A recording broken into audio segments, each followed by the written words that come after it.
ya kan, dengan FTA ASEAN China, konsumen bahagia, bisa membeli produk murah kan gitu. Saya bilang bukan, logikanya bisa kayak gitu, tapi bisa juga kita balik, yang beli produk murah itu kan biasanya orang miskin. Artinya kebanyakan penduduk kita memang daya belinya rendah, atau dengan kata lain miskin kan gitu. Naikkan daya beli itu tanggung jawabnya, itu persoalannya, itu misi dari pemerintah kan gitu. Di Jepang barang-barang Cina berjibur tapi nggak laku, dijual ke toko-toko serba yang dijual harga 100 yen gitu ya. Jadi harga barang inilah 1.300 kalau di sini. Kenapa? Karena daya beli penduduknya tinggi kan gitu. Nah, kita butuh itu ke depan ini cara pandang yang integrated ya. Kita kembali kepada Undang-Undang Dasar 45, kita kembali kepada nilai-nilai luhur Pancasila, tetapi juga dengan terjemahan dan ukuran-ukuran yang jelas.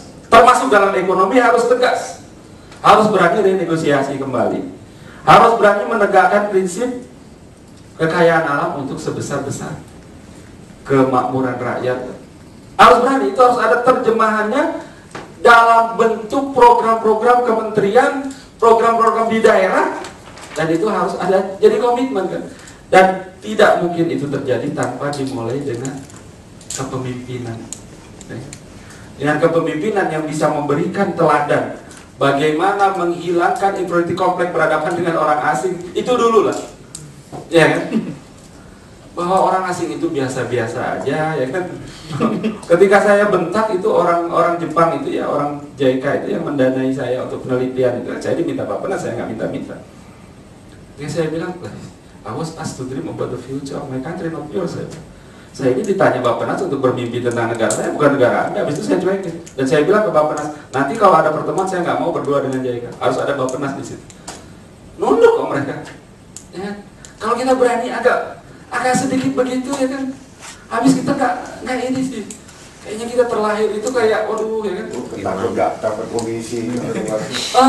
Itu yang harus kita lawan. Tetapi ya meminjam Nabi kita SAW agar religius sedikit ya. Komisi semua ini. Jadi saya selalu katakan, man arada dunya fa'alaihi bi ilmi wa man arada al-akhirata fa'alaihi. Siapa yang ingin dunia hendaknya dengan ilmu. Tapi ilmu seperti apa? Gitu loh. Dengan ilmu yang dijiwai oleh nasionalisme. Kenapa? Ya kan? Bukan soal nasionalisme itu. Wah, ada yang bilang ini teman-teman yang radikal, oh itu apa ya kan? Itu jahiliyah. Bukan soal itu. Sederhana aja kan, selalu saya bilang, ya kalau saya jadi pelatih, pelatih Chelsea ya kan, ya nasionalisme saya untuk Chelsea kan gitu. Bukan untuk Italia. Bukan untuk AC Milan kan gitu. Lah ini kan gitu, kita presiden itu seperti pelatih itu kan gitu. Nah, kalau dia ngomong Amerika itu negara kedua dia, terus ngomong nasionalisme nggak relevan, sama dengan bilang, gue jadi pelatih, tapi gue nggak mikirin tim gue kalah. Yang kita perdagangan bebas. Iya, itu kan persaingan bebas. Sesederhana itu sebenarnya.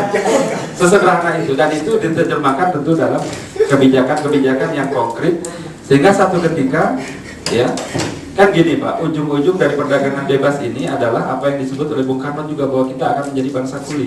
Nah itu udah terjadi. Karena, iya kan, Jepang yang industri ini kan, industri manufaktur berteknologi tinggi, Amerika, Australia, Uni Eropa pertambangan, ya kan? Kemudian sekarang manufaktur ringan, ya kan? Cina diundang sama Maripakes untuk investasi ke sini kan gitu, ya kan? Perusahaan tekstilnya, udah betul kita jadi bangsa buruh gitu, betul-betul jadi bangsa buruh. Dan kalau bangga sebagai bangsa buruh, apapun yang dikatakan, mau IHSG mau itu yang seneng kan sebenarnya mereka, makanya mereka kasih Mari Pangestu, mereka kasih Sri Mulyani penghargaan karena mereka diuntungkan, ya kan? Terima kasih. Assalamualaikum warahmatullahi wabarakatuh. Waalaikumsalam warahmatullahi wabarakatuh. Memang kalau bahasanya Bang Samsul benar-benar terbuka dan agak provokatif sedikit Bang.